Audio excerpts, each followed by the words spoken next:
धाराशिव जिल्हा परिषद यांच्या वतीने आयोजित केलेल्या 51व्या विज्ञान प्रदर्शन स्पर्धेमध्ये अंकुरम विद्या मंदिरच्या अँड्रिया रॉबिन आणि यशराज गायकवाड यांच्या इलेक्ट्रोमॅग्नेटिक पल्स या उपक्रमाला जिल्हास्तरीय प्रथम पुरस्कार मिळाला आहे। पाहूयात।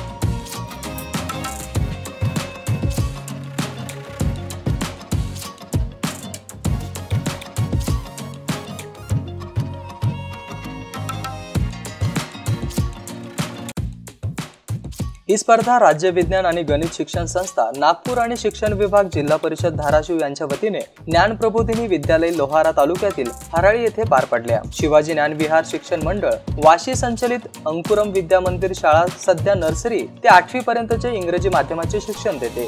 शाळेमध्ये विद्यार्थ्यांचा सर्वांगीण विकास होण्यासाठी सातत्याने वेगवेगळे उपक्रम राबवले जातात। या उपक्रमासाठी प्राचार्य संतोष चाको यांनी मार्गदर्शन केले आणि शिक्षक जी.बी. जोसेफ, शीला श्रीसागर, शबनम काझी यांच्यासह सर्व शिक्षकांनी सहकार्य आणि मार्गदर्शन केले। शिवाजी ज्ञान विहार शिक्षण मंडळचे अध्यक्ष डॉक्टर विनोद पवार यांनी विद्यार्थी आणि शिक्षक यांचे अभिनंदन केले। 21व्या शतकातील भविष्यवेधी शिक्षणासाठी शिक्षक आणि विद्यार्थी दोघांनी सध्याच्या तंत्रज्ञानाचा उपयोग करावा असं सांगण्यात आले। संस्थेचे उपाध्यक्ष केशर पवार, सचिव रोहिणी पवार, संचालक विनोद माने यांनीही विजेता विद्यार्थ्यांचे अभिनंदन केले। शहाजी चेडे, MC न्यूज, धाराशिव।